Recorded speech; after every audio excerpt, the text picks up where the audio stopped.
China begins sending troops to its first overseas military base ever in Djibouti. The Bill and Melinda Gates Foundation announces a big increase in funding to contraceptive programs. And random acts of kindness? There's an app for that. Africa 54 starts right now. Good evening and welcome. I'm Vincent McCory. This is Africa 54. Now, ships carrying personnel for China's first overseas military base in Djibouti are steaming towards the Horn of Africa nation to begin setting up the facility as China's rapidly modernizing military expands its global reach. Now, Djibouti, which is about the size of Wales, is at the southern entrance to the Red Sea on the route to Suez Canal. China began construction of the logistics base in Djibouti last year. A controversial new step for China's military that it calls a landmark move. A fleet of Chinese ships setting sail on Wednesday on a mission to set up Beijing's first overseas military base. Their destination, the port of Djibouti in the Horn of Africa. It's a move that is raising alarms in neighboring countries. The port's position on the northwestern wedge of the Indian Ocean particularly concerning to India. It says it's worried the ports could become another one of China's so-called string of pearls of military alliances, part of a theory that China is building up strategic sea lanes along the Middle East to project its powers overseas. Beijing officially describing the base as a logistics facility. According to Chinese state media, the base will be used for peacekeeping missions and humanitarian aid in the area, but also may be used for military tasks abroad and securing strategic seaways. The opening of the military base in Djibouti with Chinese troops is a decision made through friendly negotiations between China and Djibouti. The establishment of the base will help Chinese vessels escort missions in the Gulf of Aden and Somalia, and international obligations such as humanitarian rescue missions. It also stimulates the social and economic development of Djibouti. It helps China to continue to make even greater contributions to the peace and stability of Africa and the rest of the world. No word yet on when it might formally begin operations, but it won't be the only foreign boots on the ground. Djibouti, which is sandwiched between Ethiopia, Eritrea and Somalia, also hosts U.S., Japanese and French military compounds. Well, the abundance of instability, conflicts and crime in sub-Saharan Africa has led to the deployment of private military and security companies. Now, these concerns, which do the bidding of whomever pays them, have been used for everything from protecting mines and oil terminals to conducting full military operations. Now, ensuring that these private guns follow national laws and international norms is a challenge both the industry and sub-Saharan African states say they seek to achieve. More from VOA senior analyst Jeffrey Young. They look like soldiers, they fight like soldiers, but these people are not part of conventional national armies. They belong to private military and security companies, commonly known as PMCs and PSCs, hired guns, fighting on behalf of those who require their lethal force. And for a number of reasons, they're being deployed in sub-Saharan Africa at ever-growing rates. Some of these non-state forces directly support national militaries. Others guard commercial assets, infrastructure, or provide personal protection, as set forth by National Defense University PMC observer Sean McFate. Their clients may not be a government. They may be a mining company. They might be a really rich individual. They could even be an NGO, for all we know. And we've seen examples of NGOs hiring private security companies in places like Africa, not to do offensive operations, but to protect their people, places, and things. Still, sub-Saharan Africa has seen numerous conflicts where outcomes are shaped by the use of private military forces. In the 1990s, the PMC called Executive Outcomes was hired by the governments of Angola and Sierra Leone to help end rebel insurgencies. The company, now defunct, was run by South African Eben Barlow, who in 2014 used another one of his companies, STTEP, to assist Nigeria's army in the fight against Boko Haram. Nigeria's motivations are explained via Skype from Oxford, Britain, by King's College analyst Christopher Kinsey. I can only surmise that one of the reasons that they turned to a private security company is because the skill sets they needed were not present within their own military force, or if they were present, there weren't sufficient numbers of military personnel to perform that task to the level that was required. Having enough skilled military and security personnel, which is called capacity in the PMC-PSC industry, is a major reason for sub-Saharan governments to turn to outside contractors. These contractors can also provide instruction on weapon systems these nations want to acquire, along with tactical ability and military structure. Also, the U.S. Africa Command, known as AFRICOM, is likely to outsource such technology and skills to the private military and security sector, especially American companies. Via Skype, again from Oxford, King's College analyst Andreas Krieg. What kind of job that would be? Most likely it will not be a job which will be direct involvement in hostilities, but it's jobs of, for example, training and equipping local forces, doing security sector reform in Africa. This is something that the US military is not willing to do in high-risk areas when the risk for own servicemen and women is increasingly high. Analyst Krieg says that while using these private forces in sub-Saharan Africa enables AFRICOM to expand its reach across the continent, it also creates a problem of accountability, a point amplified via Skype from Barbados by NDU Africa Center professor Ian Ralby.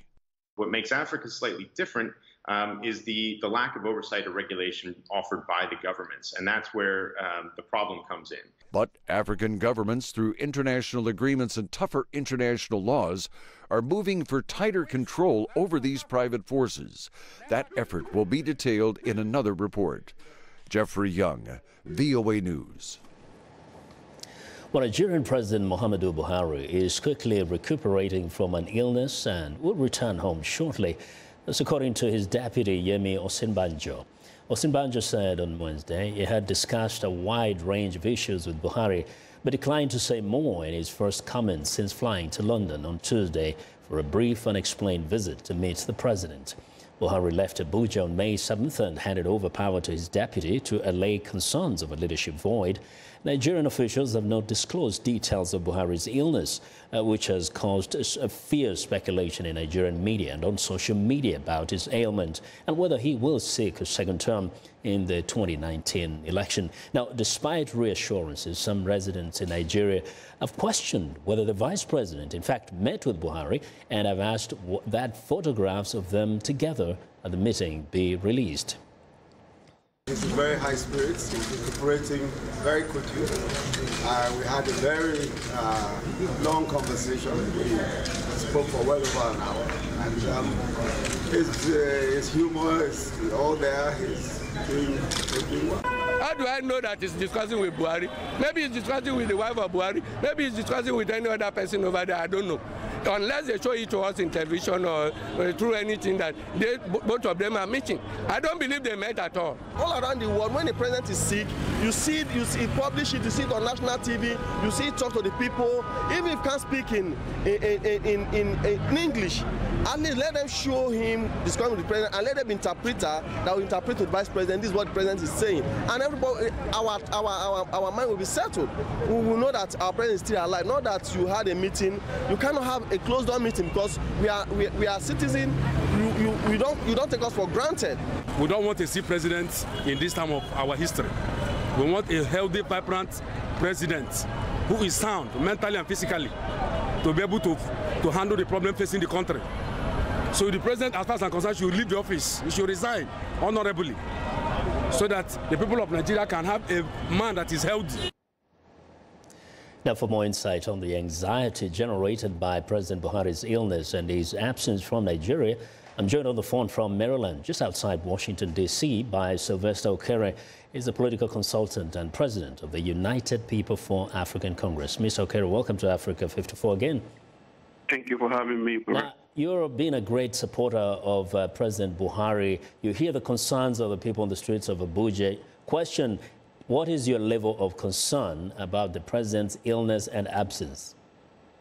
Yeah, first of all, we pray for our president, and we encourage all Nigerians to keep praying and lifting him up. Anybody can be sick, but the people's concern is very legit, because everyone, you want to see your leader, you want to feel or hear your leader. But at the same time, if we are leading the people in a hide and seek or more like a masquerade, it kind of changes some of the feelings that we have had right now. But and all of those challenges is because our leaders have not been very honest to the people they lead. People want to hear you. Here in the U.S., we do have what we call State of the Union address. You see, a country as Nigeria with great potential, there is no update weekly, monthly, or yearly for people to know how the leadership is going and the direction, so that people can have that confidence. So that's why you see people reacting in that manner. And of course, we know they have a history of something happening to their president who was sick at one time. But here's a question.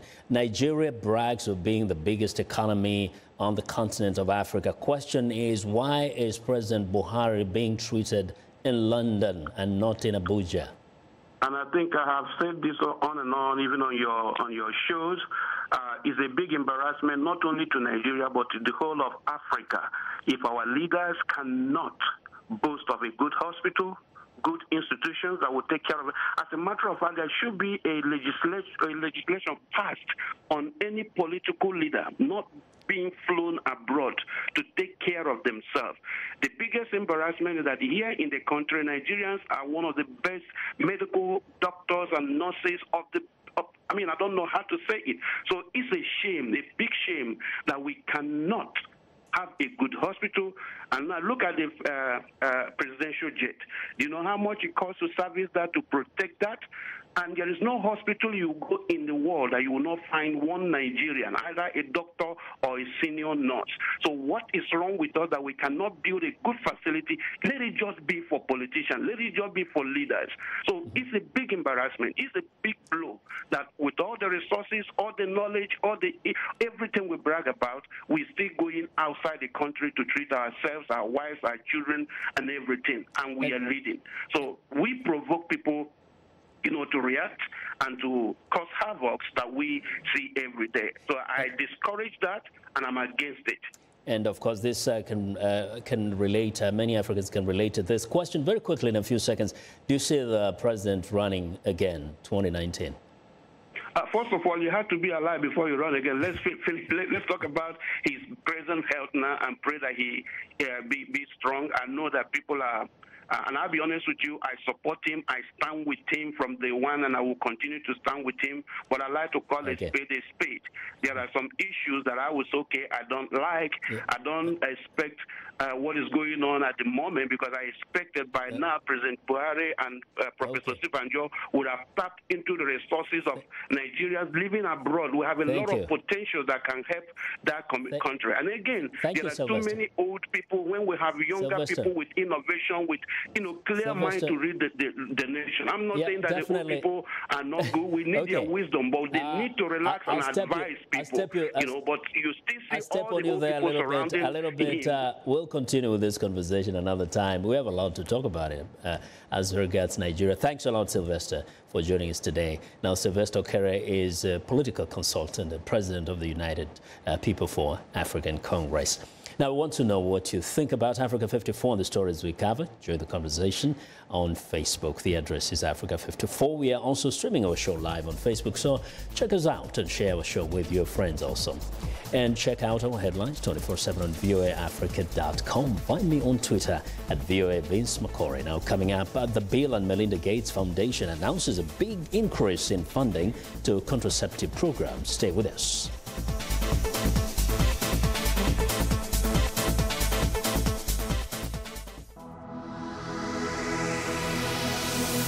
I'm Jeff Selden, and I work the National Security Beat.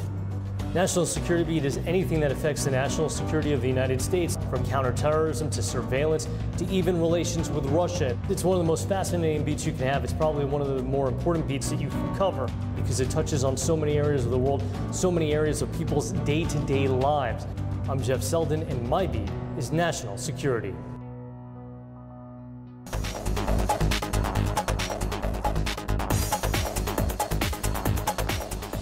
Well, in Wednesday's business report, what is Israel looking for in Africa? Well, Africa 54 business correspondent Jill Malandrino has all the details from New York. Hello, Jill. Hi, Vincent. So there was a fantastic article in New African magazine that looks at the history of the Afro-Israeli relationship and its future that I would like to share as we typically focus on the U.S. and China. Previously, Israel's involvement with Africa has been characterized by a mix of a continued private sector presence along with a frenetic official policy that changes according to how African leaders have reacted to the various Arab-Israeli conflicts. Israeli Prime Minister Benjamin Netanyahu, his recent bid to woo African leaders marks an entirely new chapter in the Afro-Israeli story. In fact, he's the first Israeli leader to visit West Africa since the 1960s and the first ever non-African leader to address an ECOWAS audience in June. And just this week, he welcomes Rwandan President Paul Kagame to Israel on an official visit. Now, one may ask, why would Israel seem to be interested in Africa now, since looking back maybe a few years, it didn't see any strategic interest there? Well, many of the same reasons like you see in China, for example. Speaking at the summit, Netanyahu said that he saw the resources, diversity, passion, and young entrepreneurs who are building companies. Africans are seizing the future, and Israel wants to seize this future with you. That's a quote. Offering partnerships in technology, agriculture, and security, he came to the summit with Israeli businessmen, and they met privately with 11 heads of state after his address. And of course, as always, when it comes to Israel, there's always that question of the Middle East situation. Do you think this relationship can actually be forged, considering that there's some major, really ideological differences that leaders face?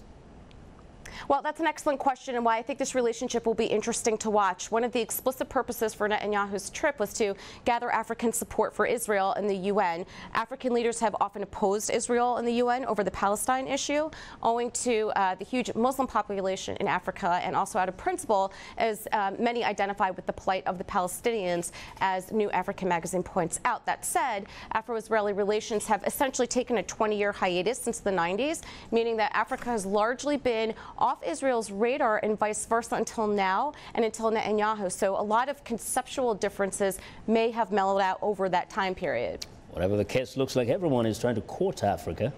Thanks a lot. Yes. Thanks a lot, Jill. And that's Africa 54 business correspondent Jill Malandrino joining us live from New York.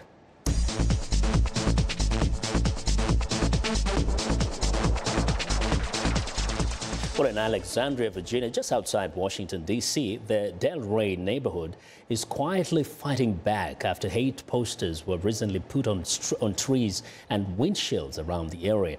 Now, the posters aimed at blacks, Muslims, and other groups also called for white supremacy. The name of an extremist right-wing group, Blood and Soil, was on the signs. Viewers Deborah Block takes us to Delray's Main Street, where store owners say hate messages of any kind are not welcome in this close-knit community. Alexandria, Virginia's Delray neighborhood touts itself as a place where Main Street still exists. That peaceful and welcoming atmosphere was shaken and shocked one morning when hate posters targeting blacks, Muslims, and other groups were discovered. That type of hatred and those negative opinions aren't things that I associate with Delray, especially not in the community that my fiance and I live in, and we just associate it with being so family-friendly and open-minded, so it was very upsetting. Local businesses are fighting back with signs of their own. For me, it was, by putting the sign, it was, I have been adopted by this community. I'm part of this community now, and I'm going to stand with this community against any kind of act of racism. Hate is not a trait here. We know everybody. Everybody knows everybody. We're all friends, colleagues, and it's like a personal attack on us. Delray is known as a friendly, tolerant neighborhood where messages of hate and intolerance are unacceptable. Free speech is protected by the Constitution, but it's not something that's sort of looked upon favorably when it's of that nature. Signs in the windows of the neighborhood pharmacy show that everyone is welcome. Co-owner Stacy Schwartz says the pharmacy has a diverse staff. We have Hispanic employees, we have Muslim employees, we have Persian employees, we just have everybody. So it's very important to us that our customers also feel as welcome too. Reject hate is the message posted outside this dog supply store. Since the presidential election last November, owner Paul Hare believes hate speech has gotten out of hand. It doesn't matter who started with the virulent hatred that we've heard coming out of a lot of people's mouth. It just needs to stop. But in Delray, he says, the community lives the motto of reject hate every day. Deborah Block, VOA News, Alexandria, Virginia. Well, now to Southern Africa. Pop star superstar Madonna was hailed as a symbol of motherly spirit by Malawi's President Peter Mutharika after the American entertainer opened a children's hospital named after her adopted daughter, Mercy James. The Mercy James Institute for Pediatric Surgery and Intensive Care, located in Blantyre, Malawi's second largest city, is the first such facility built in the country by Madonna's charity Raising Malawi. Madonna established the non-profit Raising Malawi charity in 2006 to provide health and education, particularly for girls. It wasn't easy. And with the blood, sweat, and tears of so many people here today, we fought for this hospital, and we won. The Mercy James Center remains not only a world-class intensive care hospital, but also a superior learning environment to train the next generation of Malawian healthcare workers. Well, Madonna's charity has built 10 schools in Malawi. That's according to its website. Now, the singer adopted Malawian children David Banda and Mercy James in 2006 and then 2009, respectively, and twins Esther and Stella Mwale earlier this year. Well, the Bill and Melinda Gates Foundation has announced a big increase in the funding to contraceptive programs. The pledge was made as delegates from across the globe gathered Tuesday for the Family Planning Summit in London. But as Henry Ridgwell reports, proposed cuts to family planning programs by the U.S. government overshadowed the conference. Several donor countries attending the summit pledged to increase family planning funding, with the largest amount from the US-based Bill and Melinda Gates Foundation to boost women's access to contraceptives. The $375 million that the foundation announced today, that is absolutely not a reaction to President Trump. There is nothing anyone can do to fill the bucket of the money that the U.S. has committed to family planning. The United States is by far the biggest donor to global family planning programs, giving $600 million this year. But President Donald Trump announced in April he plans to withdraw financial support for the United Nations Population Fund, accusing it of using what he called coercive family planning practices, including providing abortions. The UN strongly rejects the claims. Every country in the developing world will be worried because it really signifies an increase in the gap. We know family planning is one of the strongest anti-poverty strategies the world has ever known. It's a low-hanging fruit for reducing maternal mortality. It will contribute to shared prosperity. By 2050, Nigeria is on course to be the third most populous country, with more than 400 million people. Our economy cannot grow fast enough to be able to sustain that size of population. So it's a very significant challenge, and we need to address it now. My friend and I, we just wanted to find out about family planning, safe sex actually. Governments say reaching young people is key. The African MTV drama Sugar weaves messages around sexual health, contraception and HIV and reaches an estimated 720 million people. It is currently partly funded by the US government. It's much harder for governments and organisations to be able to speak very openly about sex. That's where we come in. We can use our brand, we can use our access to young people and all of the media platforms that they use.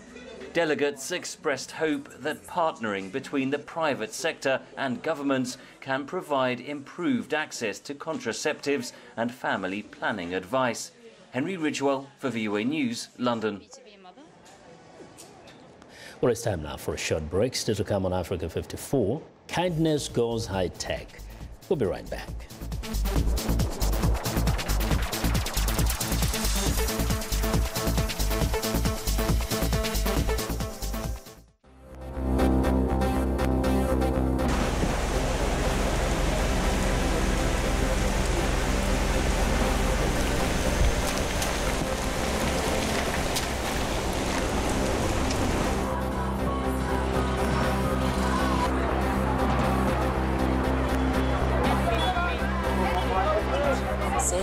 Enceinte déjà parce que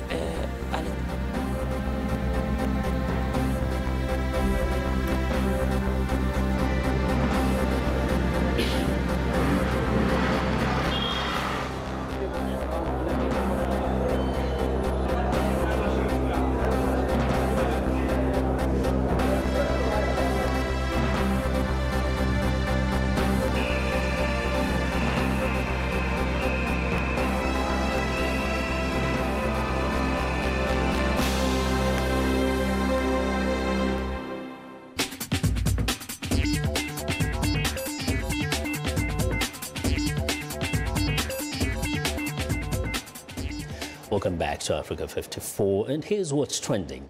An open-air bus tour is a fast and fun way to check out a city's main landmarks, and London is no exception. Now, 2017 has been a difficult year for London so far and has put the city's popularity with tourists to the test. One company is combining the classic bus tour with something a little more refined: afternoon tea. Now, Bee Bakery is already a popular spot for cupcakes and tea in Covent Garden. And now you can have the experience on wheels. The afternoon tea bus is such a big hit in London. They have also started sushi and gin tours. Well, next up, in the city of Arlington, Texas, neighbors helping neighbors is nothing new. But there is a new way that kindness is inspiring others. City officials are now inviting residents to report acts of kindness by picking up their cell phones. Tap the app and the city of Arlington is listening. The Ask Arlington app lets residents report things like potholes or messy yards. But now there is another option to report a random act of kindness. From a neighbor mowing another neighbor's yard who is recuperating from surgery to a co-worker picking up a check at lunch. And that is what is trending today. That's rather cool. And that's our show for today. Now be sure to watch Africa 54 on our website at voaafrica.com. For more news, tune in to VOA's evening radio show, Africa News Tonight at 1800 UTC, and in the mornings, Today Break Africa between 0300 and 0600 UTC, Monday through Friday. Thanks a lot for watching. On behalf of all of us here in Washington, have a good night.